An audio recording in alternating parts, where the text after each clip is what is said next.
बहनी शूर्पणखा रावण के।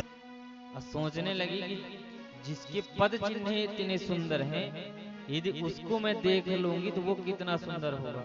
और वही पद चिन्हों का अनुसरण करते करते शूर्पणखा पहुंच गई पंचवटी पे।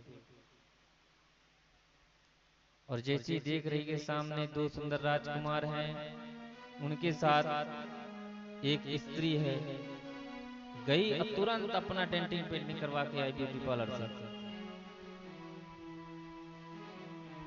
ब्यूटी पार्लर को बोला जाता है चमड़ी उधेड़ने।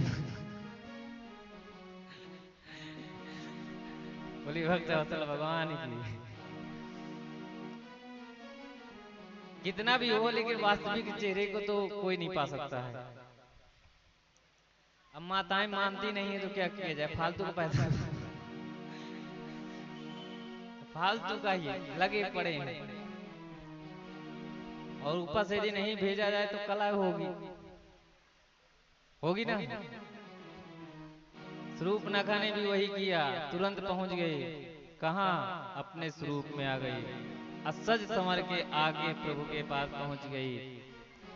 देखिए भगवान एक बात कहते हैं, भगवान ये कहते हैं कि मेरा भक्त जिस रूप में है उस रूप में आ जाए, मैं उसे स्वीकार करने के लिए तैयार हूं। लेकिन मेरे सामने कभी भी छल करके मत आओ, नकली स्वरूप धारण करके मत आओ, उसे मैं स्वीकार नहीं करूंगा।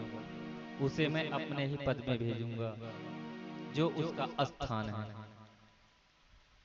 यदि वो बनावटी रूप धारण करके आ रहा है तो बनावटी रूप मुझे पसंद नहीं, तू अपने असली स्वरूप में है। और आज शूर्पणखा ने भी वही कार्य किया, बढ़िया सज संवर के आई प्रभु के पास। और क्या कहती है? रुचिर रूप धरे प्रभु पहि जाई, रुचिर रूप धर प्रभु पर जाई, बोली वचन बहुत मुस्काई, बोली वचन बहुत मुस्काई। अब अपनी सुंदरता का परिचय बता रही है। और सुंदर, अब बताइए कोई लड़की ये कहेगी कि मैं कितनी सुंदर हूँ, वो तो सिर्फ एक ही व्यक्ति कह सकता है, पति पत्नी ही आपस में कह सकते हैं। वो तो मेरे ही कर्म फूटे थे कि जो तुम्हारे किस्मत में लिख दिए। और पत्नी भी यही कहेगी और पति भी यही कहेगा कि मेरे लिए भी लड़कियों की कमी नहीं थी। बस यही विनोद चलता रहेगा, ये चीज जीवन विनोद करते करते पूरी जिंदगी निकल जाएगी। अब कोई एक दूसरे को मानने के लिए तैयार ही नहीं कि सुंदर कौन है। सही बात है ना, ये मानते ही नहीं है, क्या किया जाए, सहना पड़ता है। और मुस्कुरा के कहने लगी। अब देखिए अब अपनी भूमिका तैयार कर रही है। कौन सी भूमिका? तुम सम पुरुष नमो सम नारी, तुम सम पुरुष नमो सम नारी, यह संजोग विरचा बिहारी, यह संजोग विरचा बिचारी, मम अनुरूप पुरुष जग माहे, मन अनुरूप पुरुष जग माहे, देखहि खोज लोक तेहु नाहि, देखहु खोज लोक त्यों नाहि, ताते अब लगी रहूं कुंवारी, ताते अब लग रहूं कुंवारी, मानो मानक तुम्हारी हारे, मन माना कछु तुम्हें निहारे। एक सांस में 50 इंट्रोडक्शन दे दिया। अब लड़का देख रही है शूर्पणखा, और क्या कह रहा है? एक सांस में कहती है 3 लोक 14 भुवन में मुझसे ज्यादा सुंदर कोई नहीं, और न मुझसे ज्यादा कोई सुंदर है और मैं ये भी देख रहा हूँ कि ना आपके जैसा कोई सुंदर मुझे मिला है। ब्रह्मा जी ने जोड़ी सोच समझ के बनाई होगी, शादी कर ले, सत्य बतावें।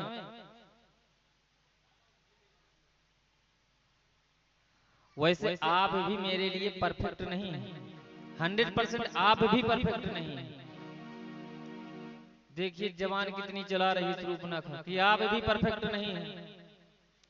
जो दुनिया को परफेक्ट कर रहा हो वो प्रभु से कह रहे कि आप भी परफेक्ट नहीं है।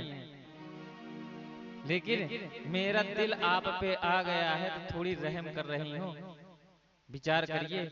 यदि हम एक दूसरे के साथ शादी विवाह कर लें तो ये ब्रह्मा जी के द्वारा सबसे सुंदर जोड़ी मानी जाएगी। भगवान सोच रहे हैं जो खुद अपने लिए दूल्हा खोज रही हो वो कितने अच्छे परिवार से होगी, कितने अच्छे उसके परिवार होगा, कितने अच्छे उसके संस्कार होंगे। देखिए इस चीज से पता लगाया जा सकता है। खुद लड़की को नहीं खोजना चाहिए कभी। और क्या हो रहा है, शूर्पणखा खुद खोज रही है और ऊपर से कह रहे आप भी मेरे लिए परफेक्ट नहीं है। भगवान सोचे कि इसको स्वीकृति अब देना, अब इसमें साइन नहीं मारना। भगवान ने कहा ऐसा है, भगवान आज शूर्पणखा की तरफ देख ही नहीं रहे हैं। सीतहि चितहि कहीं प्रभु बात। आज प्रभु माता की तरफ, आज मेरी वैदेही की तरफ प्रभु देखे और देखे क्या बोले, आहै कुमार मोर लघु भ्राता। अरे देवी मुझसे ज्यादा सुंदर मेरा आहै कुमार। कुंवार मतलब देखिए इसका मतलब होता कामदेव। कुंवारा भी है, दोनों शब्द एक ही भाव है, कुंवार और कुंवार। ये नहीं कामदेव को भी पराजित करने वाला मेरा कौन, मोर लघु, मेरा छोटा भाई कौन है, लखनलाल जी। सच मानिए उससे अच्छा दूल्हा आपको कहीं नहीं मिलेगा। शूर्पणखा ने कहा कि ये बढ़िया बात कही, चलो ये तो थोड़ी सी सामने रहे हैं। गई लखनलाल जी के पास, अब दूल्हा की छटनी हो रही है। अब तो छटनी उसमें हो रही है, उसका क्या नाम है, सॉरी शादी.com।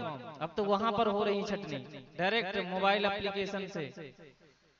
और शूर्पणखा उस समय समझिए कि उसका सॉफ्टवेयर कितना तेज था, तुरंत एक को रिजेक्ट करके दूसरे के पास पहुंच गई।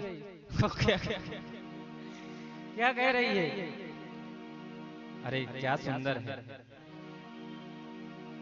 शायद इससे ज्यादा सुंदर किसी ने नहीं बनाया।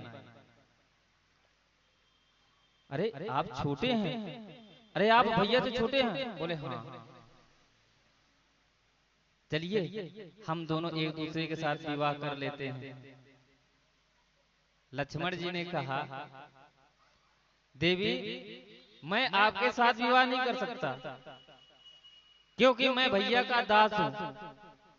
आप ये बताइए आप दासी बनना चाहते हैं कि रानी बनना चाहते हैं। शूर्पणखा ने कहा राजा महाराजा के घर से हूं, रानी बनूंगी। तो लखनलाल जी ने कहा कि यदि रानी बनोगे तो फिर मैं आपके साथ विवाह नहीं कर रहा। तुरंत भागी राम जी के पास। अरे बोले वो आपके भाई ने रिजेक्ट कर दिया। अब जैसे प्रभु ने कहा कि ये समय शूर्पणखा का अब ये समय आ गया है जिससे मैं जिस सृष्टि हेतु कार्य के लिए आया हूं, अब ये समय आने वाला है। प्रभु ने क्या किया, लक्ष्मण जी को इशारा किए और तुरंत लक्ष्मण जी के पास गई। अब प्रभु ने हाथों की इशारा जैसे किए तो लखनलाल जी ने शूर्पणखा के नाक और कान दोनों को काट दिया। बोले सच्चिदानंद भगवान की जय हो। बोले